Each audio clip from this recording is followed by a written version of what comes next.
Yo, what is up, Giztubians? That's my new favorite word. Nadia loves it.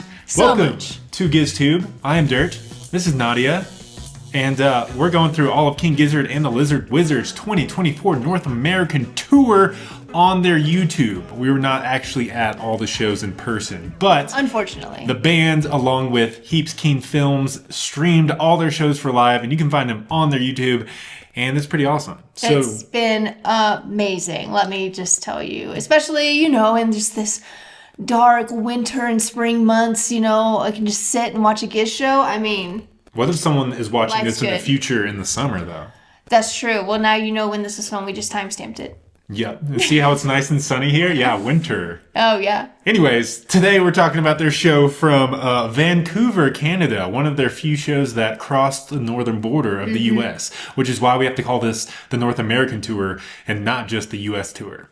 Thank you for the clarification. Yes, for those who are wondering. This was at the Pacific Coliseum. What date was this show, Dirt? You tell me that, Nadia. September 12th, 2024. Very nice. 2 days before their final show of Leg 1 at the Gorge. Anyways, we're going to give you our show superlatives from this show in a second. But first, we're going to cut over to our friend Amicus for a Setlist Breakdown. Amicus? All right, thank you, Dirt and Nadia. It's time for the Amicus Setlist Breakdown from the boys' show in Vancouver. The last show the boys do in Canada in 2024, and only the second one they've done, actually. But the boys start microtonal this night. We get Doom City, which goes into minimum brain size. We get a nuclear fusion, and a audience member named Sherry does the intro. After nuclear fusion, we get Plura, and then we get Straws in the Wind. Then we get some metal, we get Mars for the Rich, and then we get a Dragon into Flamethrower. We then get a Raw Feel. Cookie gives us the Garden Goblin. Table comes out, and we get Swan Song into Set. Then we get Antarctica, Rats in the Sky, and to close the night, we get a Hypertension that goes into Iron Lung, and it's juicy, baby. Back to you, Dirt and Nadia. Okay. Damn, this one was pretty awesome. This have any of them not been awesome? True, good point. This set list just had so many epic songs. It did. There's so many different ways you can describe how much you love a King Giz song, and they can kind of go in different groups, and they're all your favorite. But this one I feel like had epics. It had lots of epics. When you open a set with Doom City and then close it with Iron Lung, need I say more? What is even in between? Doesn't matter. And actually, though we weren't at the show live, we had our eye on this one live because we were attending the Gorge show, which is the next show. And according to King Giz rules, they do not repeat any songs from the show before at their current show. So whatever they played in Vancouver, we were kind of not expecting to get at the Gorge. And they lived up to that rule, I believe. They did, unfortunately. I would have loved a few repeats there. But anyways, let's go into our top 5 songs of this show. To start us off, what was our 5th best song? Coming in hot at number 5, we've got Straws in the Wind. I believe I added this one to our top 5. You might have been wanting to do it as well. I added it because, honestly, at the end, Ambi does his thing. He goes on his adventure. But when he comes back on the stage at the end, it's not very long, but he does this sick, just harmonica wail.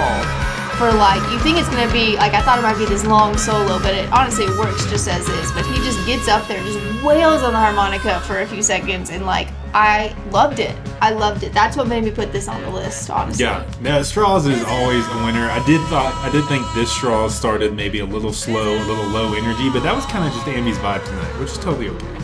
Second to last show, he said they were feeling it even at one point. That's true.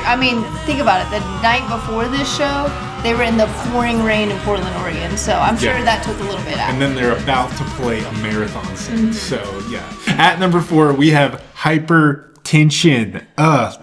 They cannot play this song enough, in my opinion. This one was pretty cut and dry, just like the studio version. Sometimes they kind of tease in and out.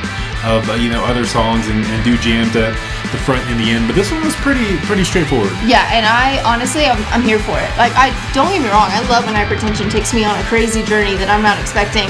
But it was cool to just, like, for the most part, hear the recorded version, because I mean the song just slaps as is anyway. Yeah. So yeah, it was really cool. I loved.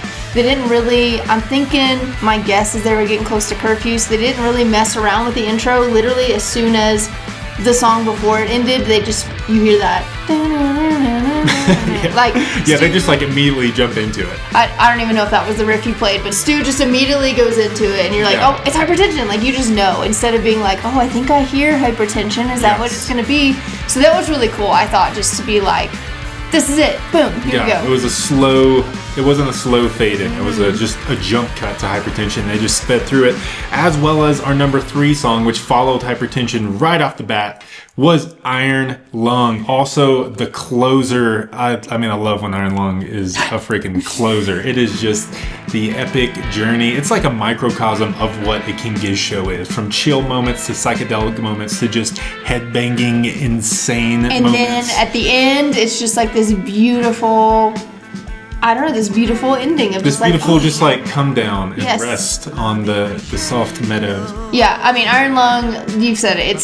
It is the perfect,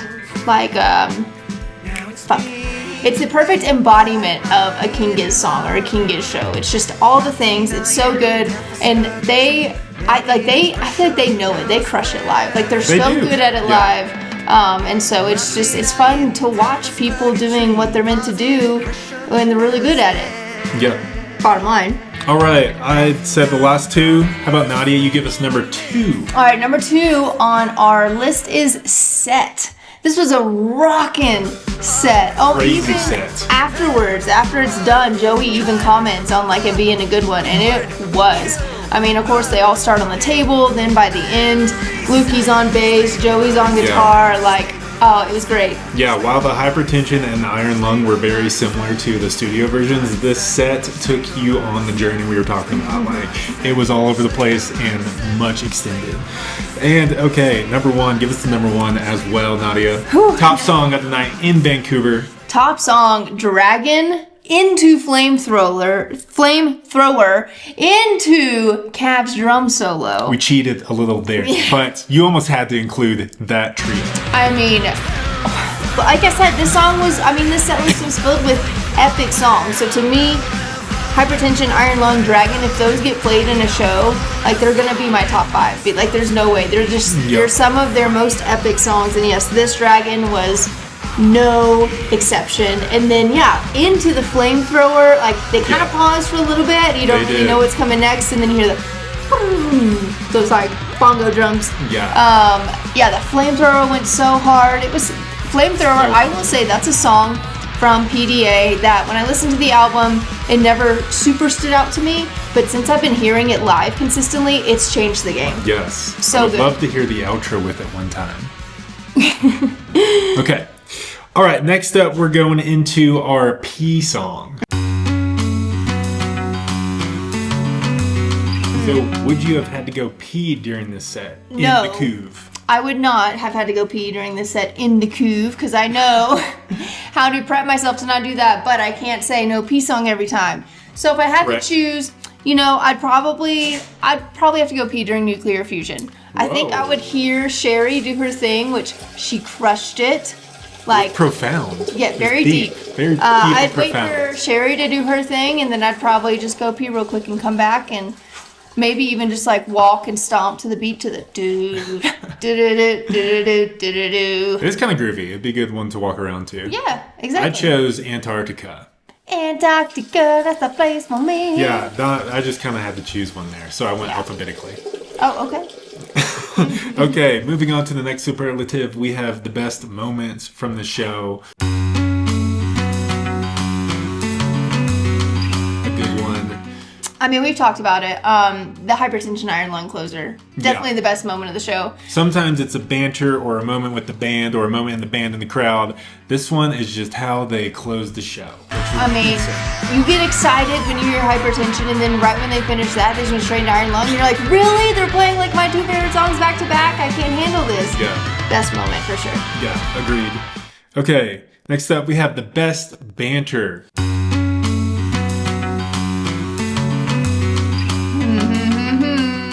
All right, so As usual, they were chatting. They were a little chatty. My favorite banter came after Straws in the Wind. Stu starts by thanking Ambi for just being himself every day. And Ambi... Especially during Straws.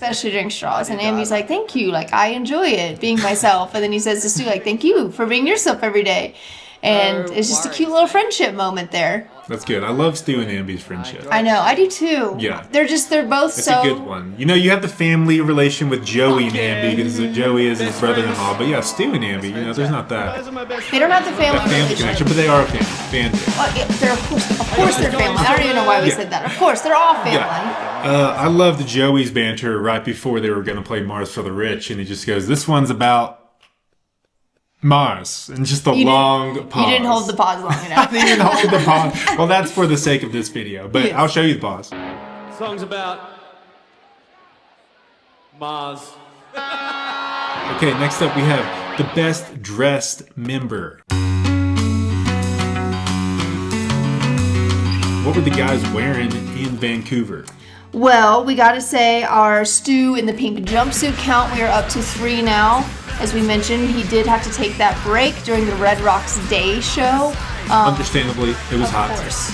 So we had to restart for the night show. So he's at 3 shows in a row wearing that pink jumpsuit. And I actually gave my best dress to Stu this evening, not for the jumpsuit, but for the bare feet. Yes. You know, honestly, I'm kind of surprised it took Stu this long to do a barefoot show on this tour. But I love to see it. I've always thought if I were a musician on stage, I'd probably do it barefoot too. You know, it feels, I don't know, feels fun, feels cool. Good job, Stu. You get my best dress because you did not wear shoes. He was earthing. Or staging. Yeah, staging. Yeah, I'm surprised we don't see that more from Stu, honestly. Yeah. I think I gave my best dress to Lukey. I think we've given it to him before for this, but the light blue jumpsuit is it's very nice. Yeah. Very smooth. Yeah, that color looks good on you, Lukey. Yeah. Okay, next up, our favorite superlative. What is Cookie drinking? I mean, can you guess it at this point? It's becoming now it's between either a can or a bottle. But once again, Cookie is having his lovely Pacifico in the bottle. Yes, and I must update the Giztubians. Yes. I have had a Pacifico now, literally just because of Cookie. I think I've seen you have 2 Pacificos. I have had 2 Pacificos. Yes, the count is up to 2. The count is up to Nadia having 2 Pacificos in her life. I was influenced by Cookie. Cookie, you're an influencer. You didn't even know it. Sponsor us, Pacifico. Okay, moving on. We have our MVP of the night. Nadia, we didn't even confer beforehand. I know. We normally do confer on this one, but I'm going to go, and I hope you agree with me, I'm going to go with Lukey on this one. I did love when, during Mars for the Rich, there is a sick bass solo in there, and Joey called it out. He just goes, Lucas is tearing that little bass section up in Mars for the Rich. Why did it hit so hard this time? Because Joey drew the attention to it. I don't know. Whatever it was, he crushed it. And I mean, but let's be real. Lukey's always crushing it back there. He's always crushing it back there. So yeah, MVP tonight, I'm giving it to Lukey. Nice. Now moving on to just the overall show ranking. Okay, this was a surprise. KGLW.net. So whoever 13 of you voted this show a 3.85. Well, here's the thing, Dirt. That ranking is out of 2. Oh, okay. Yeah. Thank God. Yes, yeah. Because, this show had, one of the heavy-hittingest set list of the tour. Yeah. I mean, like I said, you start with the Doom City, you end with the Iron Lung, there's a dragon in there. And hypertension, yes. Doom City and Minimum Brain Size didn't even make our top 5, and those are almost always staples in our top 5 songs. Plura is one of my faves, my sneaky faves. All right, Dirt, so what rating do you give this show? Well, I wanted to give my honorable mention MVP to Cookie because I thought he also had a great show with the Garden Goblin and his verses in the B741 songs. So in honor of him and in honor of Vancouver, the Vancouver Grizzlies specifically, I'm giving this one 1,995 goblins.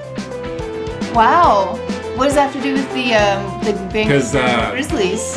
They started playing in Vancouver in 1995. In 1,995? Yeah. Well, that's the rating. I'm not giving it a 1995. Okay, cool. Nice. I like it. There you go. Yes. Little city history there. For those who don't know Vancouver history. All right, awesome. I'm going to give this show a maximum brain size rating because my mind was blown.